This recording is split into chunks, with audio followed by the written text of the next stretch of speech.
নবনীরদ কান্তিধারম রসসাগর নাগর भूपवरं। हरे कृष्णा, दंडवत प्रणाम। हम लोग श्रीमद् भागवतम के छठे स्कंद पे हैं, 5वां अध्याय चल रहा है। आज हम लोग श्लोक संख्या 19 से कंटिन्यू करेंगे। Shrimad Bhagavatam 6th canto 5th chapter श्लोक नंबर 19 ऑनवर्ड्स।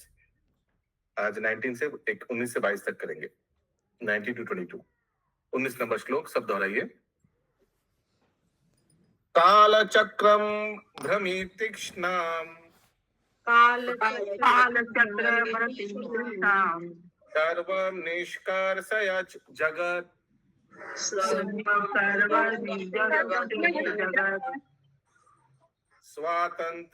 स्वतंत्रम् अबुधस्येह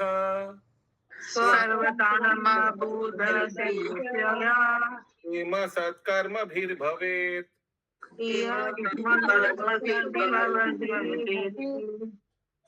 सो नारद मुनि और क्या बताते हैं हरिवंशज को, जो दक्ष प्रजापति के संतान हैं, पुत्र हैं, वो आगे हम लोग सुनेंगे। 19 नंबर श्लोक का अनुवाद। यस नंदिनी माता जी। हरे कृष्णा, सादर प्रणाम। अनुवाद। नारद मुनि ने तेज छुरों तथा वज्रों से बनी एक भौतिक वस्तु की बात की थी। हरिशो ने इस रूपक को इस प्रकार समझा। नित्य काल बहुत ही तीक्ष्णता से गति करता है, मानो छुरों तथा वज्रों से बना हुआ हो। यह काल अबाध रूप से तथा पूर्णतया स्वतंत्र होकर सारे जगत के कार्यों का संचालन करता है। यदि मनुष्य नित्य काल तत्व का अध्ययन करने का प्रयास नहीं करता तो वह क्षणिक भौतिक कार्यों को करने से क्या लाभ प्राप्त कर सकता है।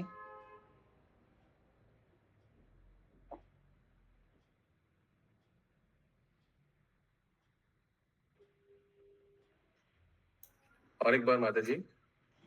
नारद मुनि ने तेज छुरों तथा वज्रों से बनी एक भौतिक वस्तु की बात की थी।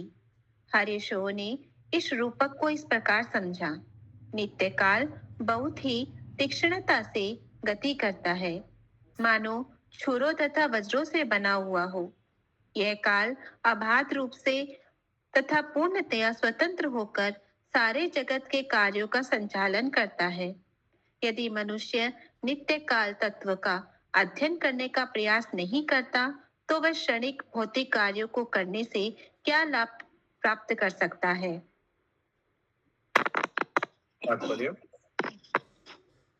यह श्लोक शोर पव्यम स्वव्यम भ्रमी शब्दों की व्याख्या करता है, जो नित्य काल की कक्षा का विशेष रूप से घोतन करने वाले हैं। कहा जाता है कि काल तथा लहरें किसी मनुष्य की प्रतीक्षा नहीं करते।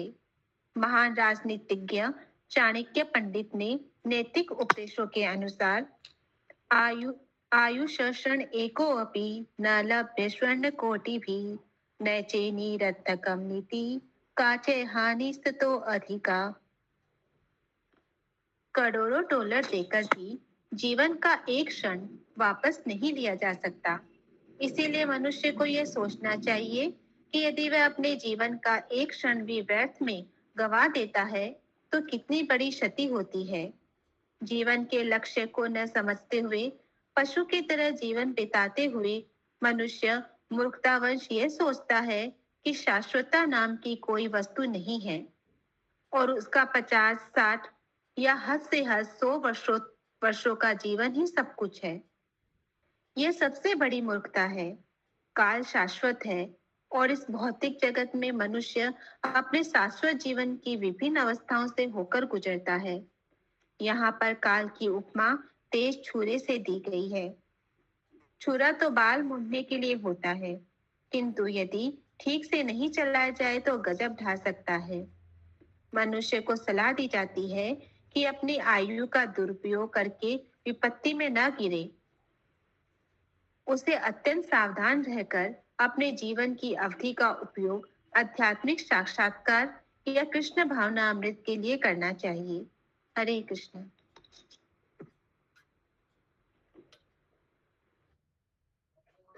तो उस दिन भी हम लोग क्लास में डिस्कस कर रहे थे मॉर्निंग में कि हर एक व्यक्ति को आयु दिया है, आयु, उम्र, आयु। आयु का अर्थ है भगवान आयु देता है कि 30 साल, वो 30 साल भजन क्रिया में इस्तेमाल करना है। और अगर कोई व्यक्ति उसको यूज नहीं करता है तो हम लोग बोलते हैं ना आयु हड़प लिया उसका, उतना आयु हड़प लिया भगवान, बिकॉज भक्ति भजन कीर्तन नहीं किया तो उसका आयु हड़प लिया।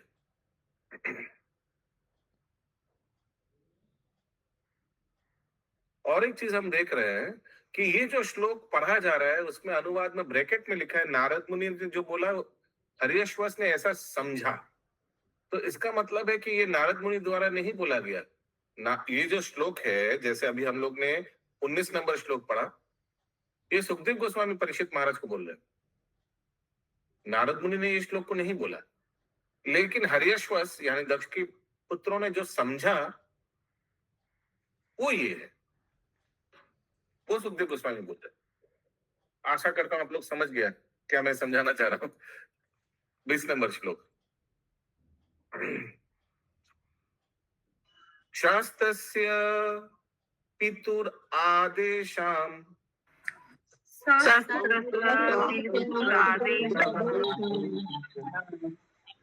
यो न वेदा निवर्तकम कथम तत् अनुरूपाय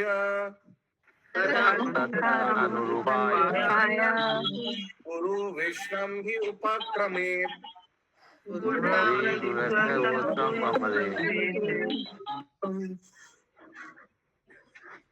नारद मुनि ने पूछा था कि हाँ, किस तरह तुरंत तुरंत तुरंत सबको म्यूट कर लेना चाहिए। एक बार हो गया श्लोक उच्चारण, तुरंत म्यूट कर लीजिए। यस। नारद मुनि ने पूछा था कि मनुष्य किस तरह अज्ञानवश अपने ही पिता की आज्ञा का उल्लंघन कर सकता है। हरिशो ने इस प्रश्न का अर्थ समझ लिया था। हरे कृष्ण। कौन सा श्लोक में बताया था अपने पिता का आदेश का उल्लंघन कर सकता है? शशि माता जी याद है? प्रीति में नंद पे माता जी ने बताया था ये तो पिता जो बोल रहे हैं ये भगवान के बारे में बता रहे हैं। कौन सा श्लोक नंबर था वो? 9 शायद, 9 नंबर, 9 नंबर श्लोक देखिए। 9 नंबर श्लोक का अनुवाद पढ़िए कंचन माता जी, बुक सामने है? नहीं प्रभु, मेरे पास बुक नहीं है। बस नंदनी माता जी 9 नंबर श्लोक का अनुवाद पढ़िए।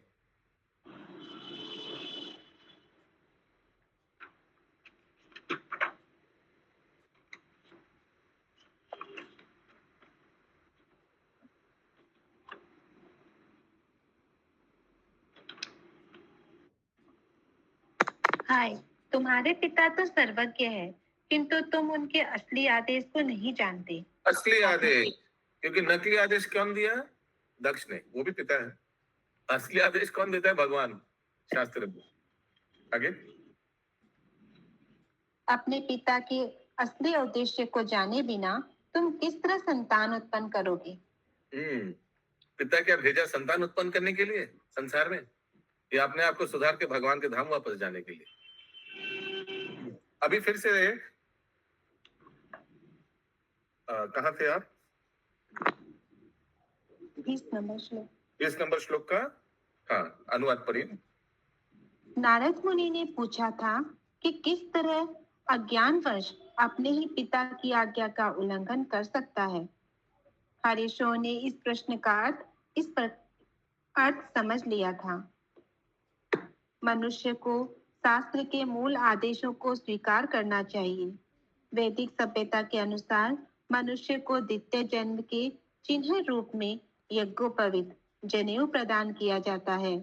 यह तो प्रमाणिक रूप से ये जो यज्ञोपवीत एक नया जीवन है, सेकंड बर्थ।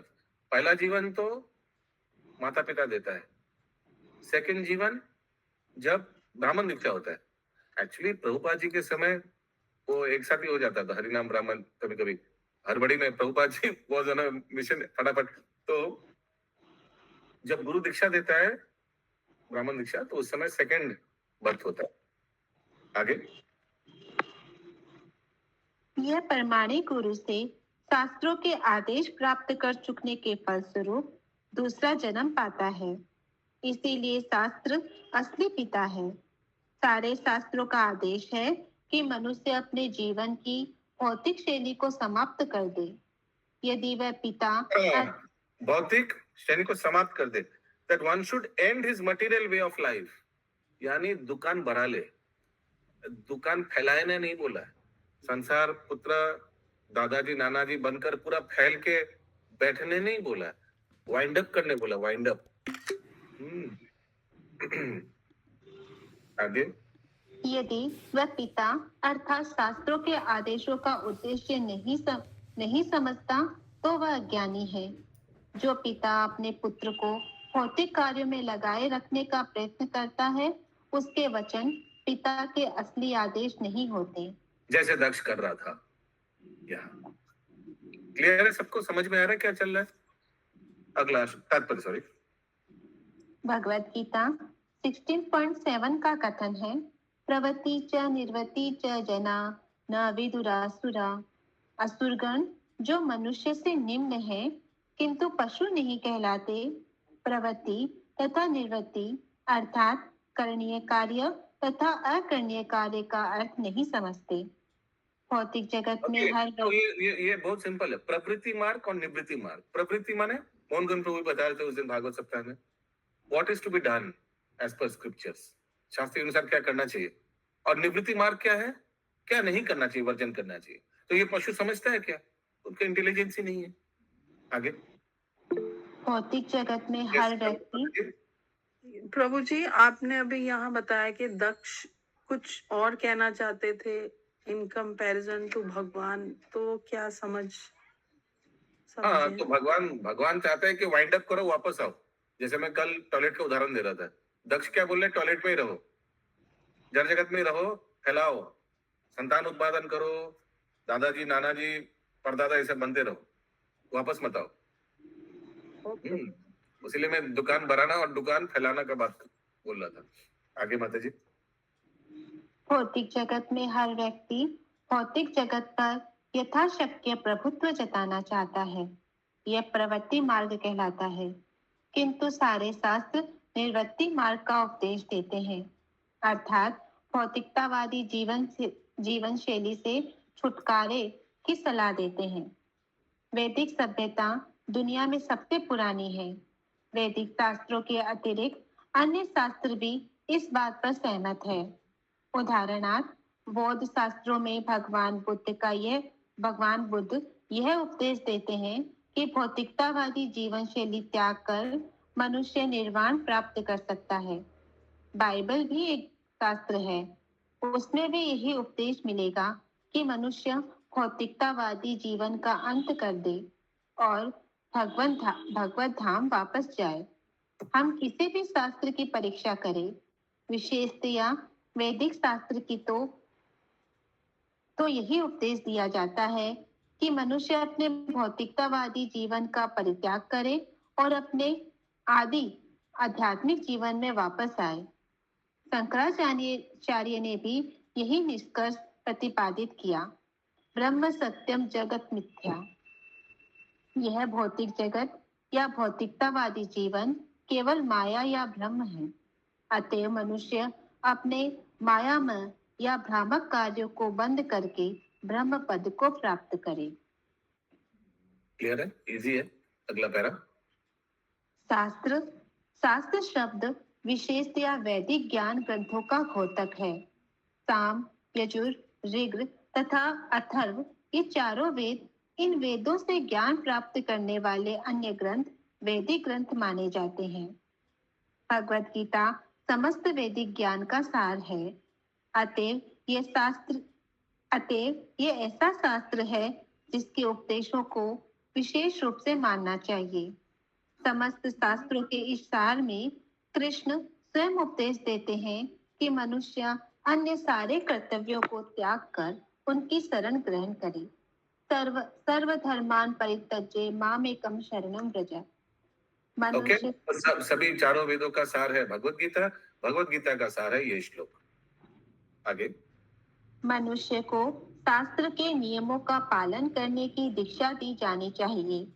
दीक्षा देते समय कृष्ण भावना अमृत आंदोलन मनुष्य से शास्त्र के परम वक्ता कृष्ण से उपदेश लेते हुए भौतिकतावादी जीवन शैली के सिद्धांतों को भुलाकर शास्त्र के निर्णय को प्राप्त होना चाहिए ऐसी मांग करता है। इसीलिए हम जिन सिद्धांतों की सलाह देते हैं वे है अवैध यौन, नशा, जुआ खेलना तथा मांसाहार, इन सब का निषेध। इन चार प्रकार के निषिद्ध कार्यों को इन चार प्रकार के निषिद्ध कार्यों के त्याग से बुद्धिमान व्यक्ति भौतिकतावादी जीवन से मुक्ति पा लेगा और भगवत धाम वापस जा सकेगा। या आगे। पिता तथा माता के आदेशों के विषय में ये कहा जा सकता है कि सारे जीव एक सेकंड। तो पहला पैराग्राफ में प्रवृत्ति निवृत्ति मार्ग के बारे में बताया तात्पर्य में श्रील प्रभुपाद। दूसरे पैराग्राफ में चार वेद है। शास्त्र क्या है? चार वेद और चार वेद और उससे द्वारा जो डिराइव्ड लिखा है इंग्लिश में, डिराइव्ड वर्ड, डिराइविंग नॉलेज, जैसे भगवत गीता एक्सेट्रा। ओके। और थर्ड पैराग्राफ में प्रभुपाद बता रहे हैं कि शास्त्र क्या बोलता है कि ये चार चीज नहीं करना चाहिए। प्रिंसिपल्स, शास्त्र का प्रिंसिपल्स क्या है? क्योंकि these four types of engagement will enable an intelligent person to get free from the materialistic life and return back to Godhead. Okay? अलग अलग पैराग्राफ में सीक्वेंस में है शब्द। अगला पैरा माता जी।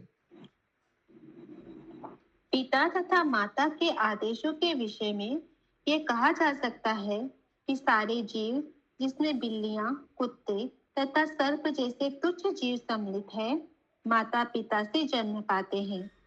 अतः भौतिक माता पिता पा लेना कोई समस्या नहीं है। प्रत्येक योनि में जन्म जन्मांतर जीव को माता पिता मिलते हैं, किंतु मानव समाज में यदि मनुष्य अपने भौतिक माता पिता तथा उनके आदेशों से तुष्ट हो जाता है और गुरु बनाकर तथा शास्त्रों में शिक्षित होकर आगे उन्नति नहीं करता है तो वह निश्चित रूप से अंधकार में बना रहता है। हाँ, तो प्रभुपाद क्यों बता रहे हैं ऐसे? क्योंकि हर्यश्वस का भी पिता था दक्ष, लेकिन अगर उसी का बात सुनेगा और नारद मुनि को गुरु रूप में नहीं स्वीकार करेगा तो वो भी अंधकार में रहेगा, हर्यश्वस। आगे। भौतिक माता पिता का महत्व तभी है जब वे अपने पुत्र को मृत्यु के चंगुल से मुक्त बनने में शिक्षित कराने में रुचि लेते हैं, जैसा कि ऋषभ देव ने भागवतम 5.5.18 में उपदेश दिया है। पिता न सा जन्मी न साक्षात न मोचयेद्य समुपेत्य मृत्यु। जो व्यक्ति अपने आश्रित पुत्र को मृत्यु के आसन संकट से न बचा सके, उसे पिता या माता बनने का प्रयत्न नहीं करना चाहिए। जो माता पिता अपने पुत्र को बचाना नहीं चाहते, उनका कोई महत्व नहीं है, क्योंकि ऐसे माता पिता किसी भी योनि में, यहाँ तक कि कुत्तों, बिल्लियों आदि की योनि में भी प्राप्त हो सकते हैं। केवल ऐसे माता पिता जो अपने पुत्र को आध्यात्मिक पद पर उठा सके, प्रामाणिक माता पिता है। इसीलिए वैदिक प्रणाली में कहा जाता है, जन्मना जायते शूद्र। भौतिक माता पिता से जन्म लेने वाला शूद्र के तुल्य होता है, किंतु जीवन का उद्देश्य ब्राह्मण अर्थात उच्च कोटि का मनुष्य बनना है। प्रभुपाद जी बताते हैं, I want to make a society full of brahmanas. अगला पैरा। उच्च कोटि का बुद्धिमान व्यक्ति ब्राह्मण कहलाता है, क्योंकि वह परब्रह्म अर्थात परम सत्य को जानता है। वैदिक आदेशों के अनुसार तदि ज्ञानार्थ स गुरुमेवाभिगच्छेत्। इस विज्ञान को जानने के लिए मनुष्य को प्रमाणिक। देखिए कितना सुंदर प्रभुपाद एक एक करके भागवत गीता से फिर ब्राह्मण में आया। वैदिक साहित्य का उद्देश्य क्या है? ब्राह्मण बनाना। अभी अगला पैरा, ब्राह्मण कौन है? Everything is in sequence. फिर से ये पैरा शुरू कीजिए। उच्च कोटि का बुद्धिमान व्यक्ति ब्राह्मण कहलाता है, क्योंकि वह परब्रह्म अर्थात परम सत्य को जानता है। वैदिक आदेशों के अनुसार तदि ज्ञानार्थ स गुरु मेवा भी गच्छेत। इस विज्ञान को जानने के लिए मनुष्य को प्रामाणिक गुरु के पास जाना चाहिए, जो शिष्य को यज्ञोपवीत द्वारा दीक्षा देगा, जिससे वह वैदिक ज्ञान समझ सके। जन्मना जायते शूद्र, संस्कार दी भवेत द्विज। प्रामाणिक गुरु के हाँ, बहुत प्रयास सिंपल से है ना। जन्मना जायते शूद्र, तो हम लोग सब शूद्र जन्म लिया है, लेकिन संस्कार भी भवे द्विजा, संस्कार से हम लोग को द्विजा यानी ब्राह्मण बनाया जाएगा। कौन सा संस्कार से? कौन सा संस्कार से? यज्ञोपवीत हाँ, yes, उपनयन संस्कार, जनेऊ संस्कार, कोई संस्कार जो भी बोलिए। आगे प्रामाणिक गुरु के प्रयास से ब्राह्मण बनना संस्कार कहलाता है। दीक्षा के बाद मनुष्य शास्त्र अध्ययन में लग जाता है। शास्त्र विद्यार्थी को शिक्षा देता है कि भौतिकतावादी जीवन से किस तरह छुटकारा पाकर भगवत धाम लौटा जाए। हाँ, तो उपनयन संस्कार में ये जरूरी नहीं सिर्फ पैदे पहना लिया खत्म हो गया शिक्षा मिल गया, नहीं, वहां से शिक्षा स्टार्ट होता है। उपनयन संस्कार के बाद पढ़ाई स्टार्ट होता है। ओके, चैतन्य महाप्रभु का भी ऐसे ही हुआ था।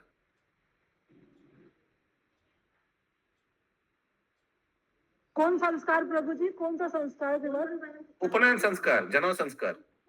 सो जनेऊ संस्कार में सिर्फ जनेऊ पहना दिया खत्म, जाओ भागो, ऐसा नहीं है। जब इच्छा करता देते, नहीं इच्छा करता नहीं देते। ठीक है, हरे कृष्ण। जनेऊ संस्कार मीन्स पढ़ाई चालू। आगे कृष्ण भावना अमृत आंदोलन भौतिकतावादी जीवन से विरक्त होकर भगवान के पास लौटने के इस उच्चतर ज्ञान की शिक्षा देता है। किंतु दुर्भाग्यवश बहुत से माता पिता इस आंदोलन से अधिक संतुष्ट नहीं हैं।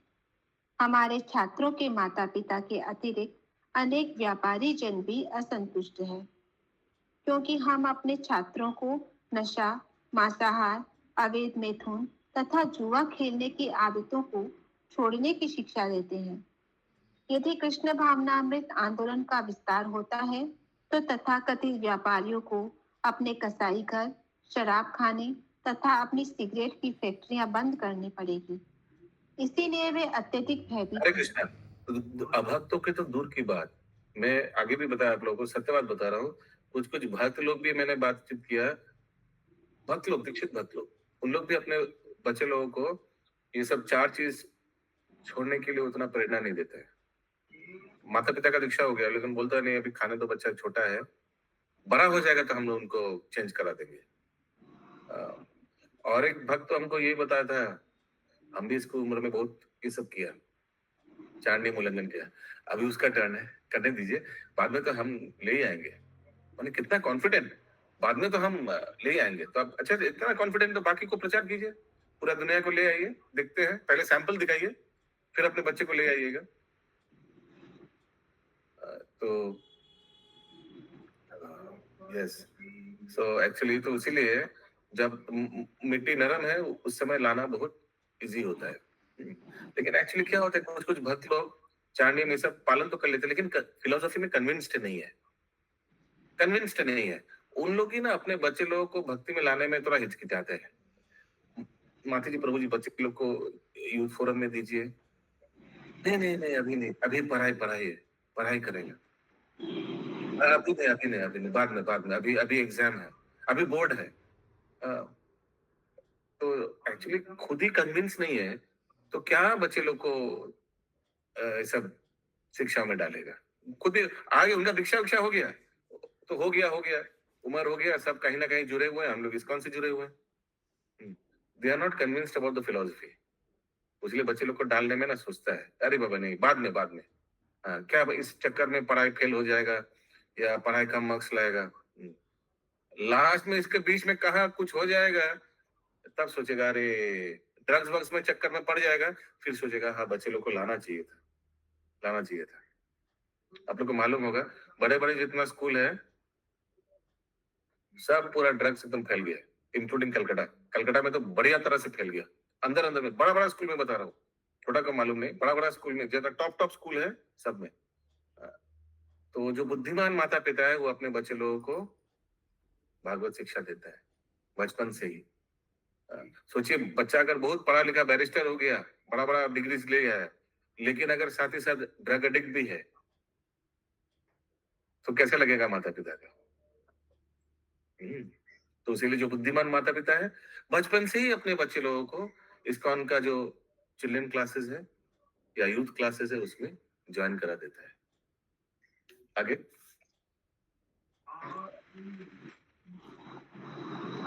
किंतु हमारे पास अपने शिष्यों को भौतिकतावादी जीवन से छुटकारा दिलाने के अतिरिक्त कोई अन्य विकल्प नहीं है।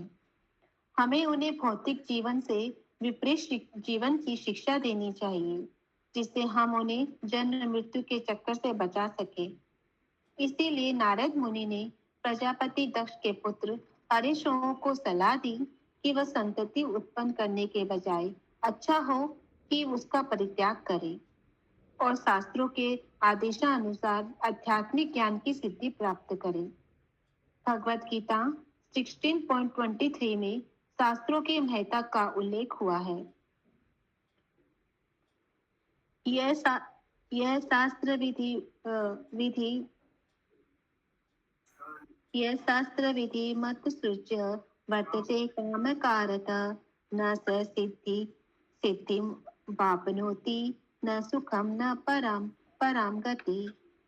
जो शास्त्रों के आदेशों की अवहेलना करता है और मन माने ढंग से कार्य करता है, उसे न तो सिद्धि, न सुख और न ही परम गति की प्राप्ति होती है।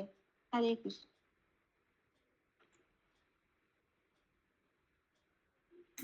तो ये श्लोक में नारद मुनि का क्या समझा इन लोग ने? ये शास्त्र का शरण ग्रहण करना चाहिए, यही सार है अनुवाद का। Therefore, शास्त्र scriptures is a real father. भगवान रियल फादर है। अपना पिता दक्ष के बारे में बात नहीं सोचना चाहिए। नारद मुनि यही ब्रेन वॉश किया। अगला श्लोक 21 नंबर, सब दोहराइए। इति व्यावसिता राजन, सब बोलिए। अर्यश्व एक चेतस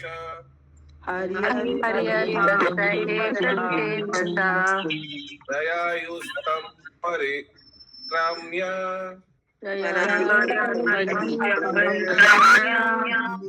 पंथानाम अनिवर्तनम।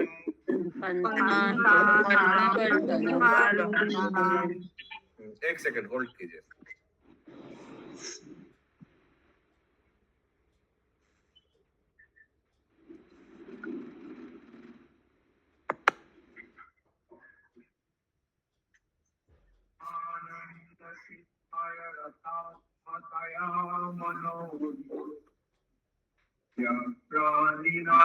तो सुखदेव गोस्वामी कंटिन्यू कर रहे हैं।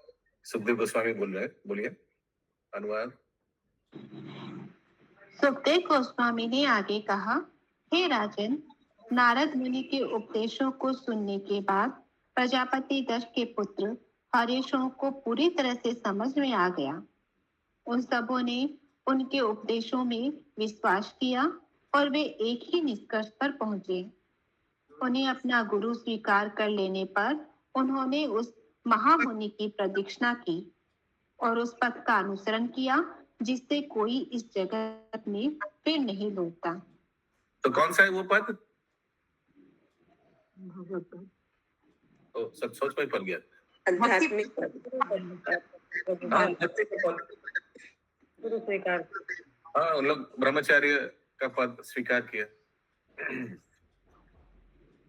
तात्पर्य, इस श्लोक से हम दीक्षा तथा गुरु शिष्य के कर्तव्यों का अर्थ समझ सकते हैं। गुरु कभी भी अपने शिष्य को यह शिक्षा नहीं देता, मुझसे मंत्र लो, मुझे कुछ धन दो और इस योग पद्धति का अभ्यास करके तुम भौतिकतावादी जीवन में दक्ष बन जाओगे। यह गुरु का कर्तव्य नहीं है। प्रत्युत गुरु अपने शिष्य को शिक्षा देता है कि किस तरह भौतिकतावादी जीवन का परित्याग करना चाहिए और शिष्य का कर्तव्य है कि वह उसके उपदेशों को हृदयगम करे और अनंतः भगवत धाम वापस जाने के मार्ग का अनुसरण करे, जहाँ से कोई भी इस भौतिक जगत में वापस नहीं आता। नारद मुनि के उपदेशों को सुनने के बाद प्रजापति दक्ष के पुत्र हरिशो ने सैकड़ों संतानें उत्पन्न करने तथा उनकी देखभाल करने के झंझट में पड़ने के बजाय भौतिकतावादी जीवन में न फंसने का निश्चय किया। यह व्यर्थ में फंसने की बात होती। हरिशो ने पाप पुण्य के कर्मों का विचार नहीं किया। उनके भौतिकतावादी पिता ने जनसंख्या बढ़ाने का उन्हें आदेश दिया था, किंतु नारद मुनि के वचनों में आकर वे उस आदेश का पालन नहीं कर सके।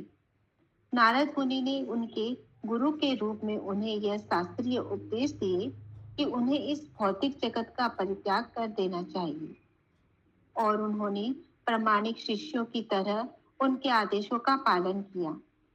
मनुष्य को इस ब्रह्मांड में विभिन्न लोकों में चक्र लगाते रहने का प्रयास नहीं करना चाहिए, क्योंकि यदि कोई सर्वोच्च लोक ब्रह्मलोक भी चला जाता है तो भी उसे लौटना होगा। क्षीणे पुण्य मृत लोकम विशंति। कर्मियों के प्रयास समय का अपव्यय। तो इससे पता चलता है ये मर्त्य लोक में वापस आना पड़ता है भगवान के धाम जाने के लिए। ओके, तो अगर कोई ब्रह्म लोक में भी पहुंच गया, भजन कीर्तन नहीं कर पाएगा उतना, क्योंकि वहाँ ऐश्वर्य आराम ये सब बढ़ा हुआ है ऊपर उच्च लोक में। तो वापस आना पड़ेगा मिडिल लोक, यानी भूलोक, जहाँ हम लोग हैं। यही प्लेटफॉर्म है भगवान के धाम के लिए।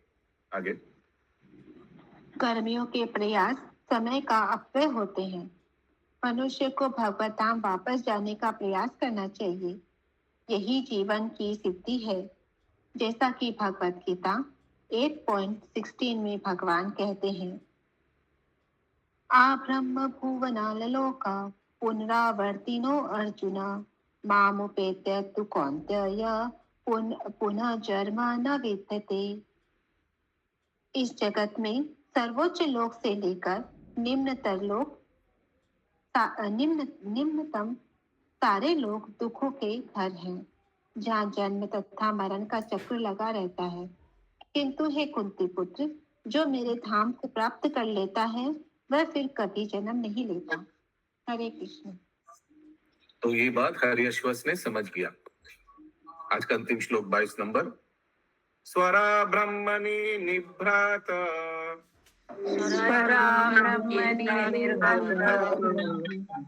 ऋषिकेश पदम भुजे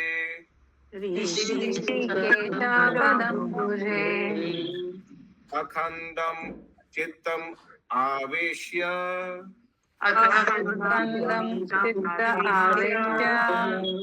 लोकाननुचरान् मुनि।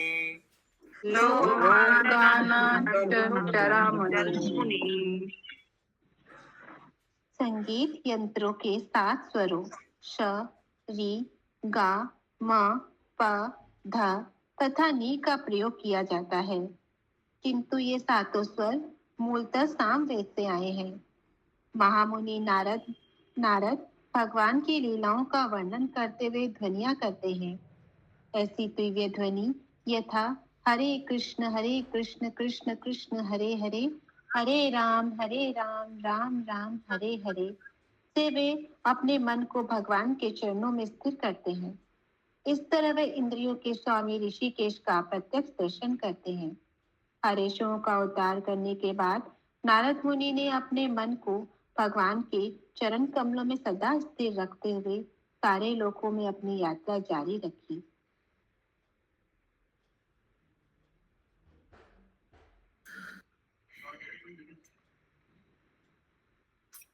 हो गया, काम हो गया।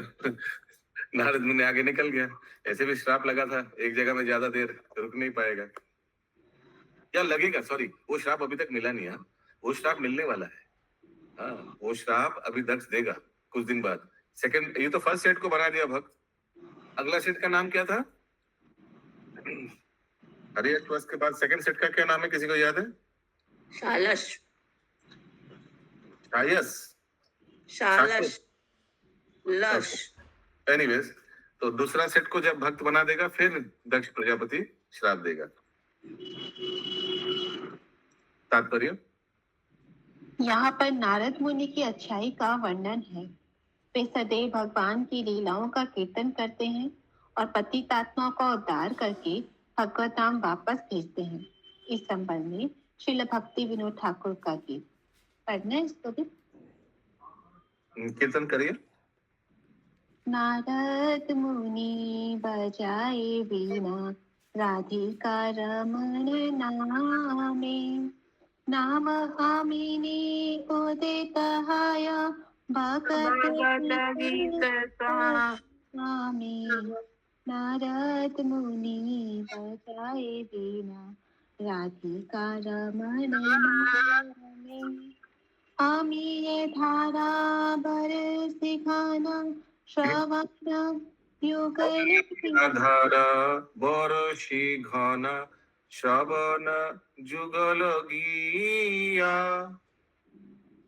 भगत जन सघने नाचे भरिया आपन हिया।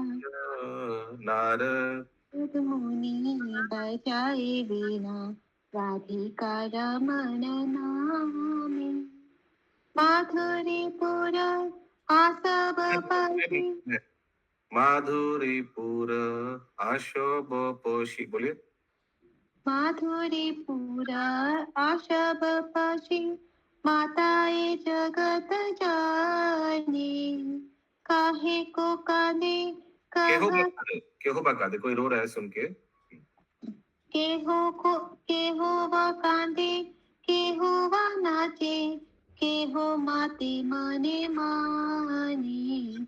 नारद मुनि बजाए वीणा राधिका रमण नामे।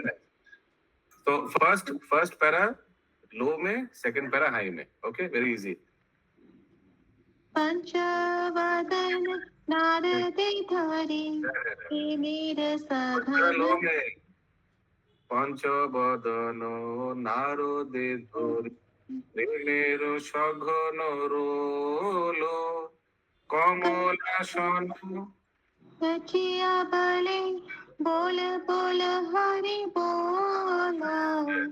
नारद मुनि बजाए वीणा राधिका रमण नाम, सहस्रानन पर नसुखे हरि हरि बलि अरे आप गाए। तो सोच रहे फटाफट खत्म करते हो गया।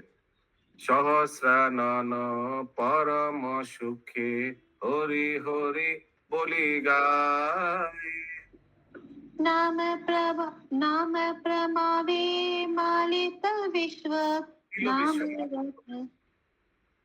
नाम प्रमावे मालित विश्व, नाम रसे सभी नाम प्रभावे, नाम के प्रभाव से मातिलो मत गया विश्व, नाम प्रभावे मातिलो विश्व, नाम रस सबे पाए। श्री कृष्ण नाम रसने स्फुरे पुराल अमर आशा, श्री रूप पदे याचे इहा भक्ति विनोद दासे। नारद मुनि बजाए वीणा राधिका रमण नामे। Very nice. या आगे। इस गीत का तात्पर्य है कि महात्मा नारद मुनि राधा रमण अर्थात कृष्ण के दूसरे नाम की ध्वनि निकालते हुए एक तार वाला यंत्र वीणा बजाते हैं। जो ही वे तार झंकारते हैं, सारे भक्त अति सुंदर ध्वनि करने लगते हैं। हरे कृष्णा। एक सेकंड समझ गया। पूरा इस गाने का अनुवाद दिया हुआ है आगे। तो मैं एक एक पढ़ूंगा, आप आगे के बताइएगा। ये तो समझ में आ गया। नारद मुनि बाजाए बिना राधिका रमन नामे, नाम अमनी उदित है भकत गीत समे। बोले हिंदी। जो ही वे तार झंकारते हैं, सारे भक्त अति सुंदर ध्वनि करने लगते हैं। ठीक है। बिना का तार झंकाते सब धनी सब कीर्तन करने लग जाते। अमी अधारा बोरी से घन श्रवण जुगल गीया। तार वाले यंत्र के साथ गायन अमृत की वर्षा जैसा प्रतीत होता है और सारे भक्त भाव विभोर होकर जी भर नाचते हैं। भक्त जन सघने नाचे, बोरिया आपन हिया। ये तो नाच हो गया। नेक्स्ट, माधुरी पुर अशब पोषी, माताए जगत जाने। नाचते समय वे भाव में उन्मुख हो जाते हैं, मानो माधुरीपुर नामक शराब पी रहे हो। केहो बा कांदे, केहो बा नाचे, केहो मते मने मने। उनमें से कुछ चिल्लाते हैं, कुछ नाचते हैं और कुछ खुलकर न नाचने के कारण मन ही मन में नाचते हैं। पंचबदन नारदे धरी, प्रेमेर सघन रोलो। शिव जी नारद मुनि का आलिंगन करते हैं और उन्हें भाविष्ट वाणी में बातें करने लगते हैं। कमलासन नाचिया बोले, बोलो बोलो हरि बोलो। शिव जी को नारद के साथ नाचते देखकर ब्रह्मा जी भी ये कहते हुए सम्मिलित हो जाते हैं, सभी लोग उच्चारण करो, हरि बोल हरि बोल। हरि हरि बोल। तो ब्रह्मा जी का क्या नाम दिया इधर सुधा में वल्लभी माता जी, गायत्री राधिका माता जी? ब्रह्मा जी ही तो बोल रहे हैं। अरे, कीर्तन देखिए क्या लिखा है बुक में, देखिए।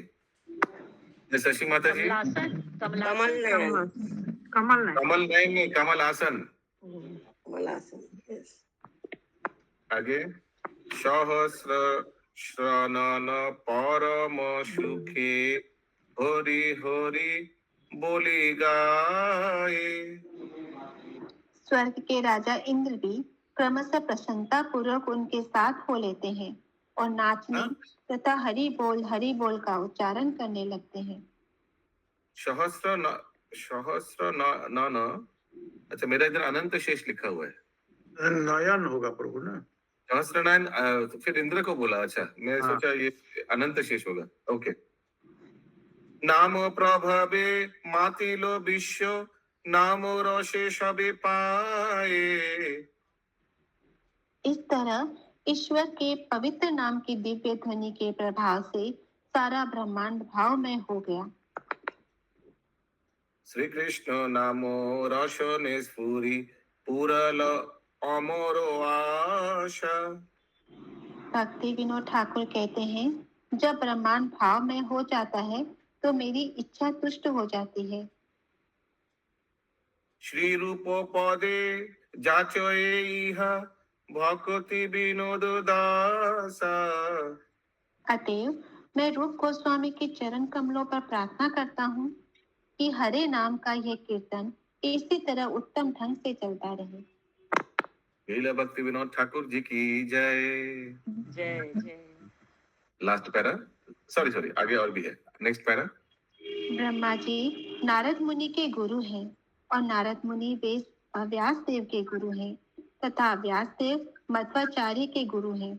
इस तरह गौड़ीय मध्व संप्रदाय नारद मुनि की गुरु परंपरा में आता है।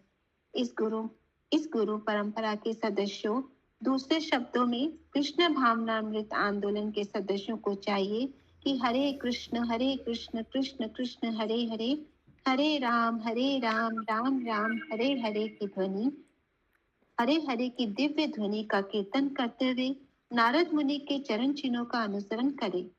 उन्हें हरे कृष्ण मंत्र की ध्वनि तथा भगवत गीता, श्रीमद् भागवतम एवं चैतन्य चरितामृत के उपदेशों द्वारा पतितात्माओं को उद्धार करने के लिए सर्वत्र जाना चाहिए। इससे भगवान प्रसन्न होंगे। यदि कोई वास्तव में नारद मुनि के उपदेशों का पालन करे तो वह आध्यात्मिक दृष्टि से प्रगति कर सकता है। यदि कोई नारद मुनि को प्रसन्न कर लेता है तो भगवान ऋषिकेश भी प्रसन्न हो जाते हैं। यस्य प्रसादात् भगवत प्रसादात्। वर्तमान सन्निकट का गुरु नारद मुनि का प्रतिनिधि होता है। नारद मुनि के उपदेशों तथा वर्तमान गुरु के उपदेशों में कोई अंतर नहीं होता। नारद मुनि तथा वर्तमान गुरु दोनों ही कृष्ण की उन्हीं शिक्षाओं का प्रवचन करते हैं जिन्हें कृष्ण भगवत गीता में कहते हैं। 18.65 and 66 मन्मना भव मद्भक्तो मद्भाजी माम नमस्कुरु माम वेशेषि सत्यं ते प्रतिजाने प्रियोऽसि मे सर्वधर्मान् परित्यज्य मामेकं शरणं व्रज अहं त्वां सर्वपापेभ्यो मोक्षयिष्यामि मा शुच। सदैव मेरा चिंतन करो, मेरे भक्त बनो, मेरी पूजा करो और मुझे नमस्कार करो। इस प्रकार तुम निश्चित रूप से मेरे पास आओगे। मैं तुम्हें वचन देता हूँ क्योंकि तुम मेरे प्रिय मित्र हो। समस्त प्रकार के धर्म का परित्याग करो और मेरी शरण में आओ। मैं समस्त पापों के फल से तुम्हारा उद्धार करूंगा। शोक मत करो। हरे कृष्ण। हरे कृष्ण। ग्रंथराज श्रीमद् भागवतम की जय। जय। जय।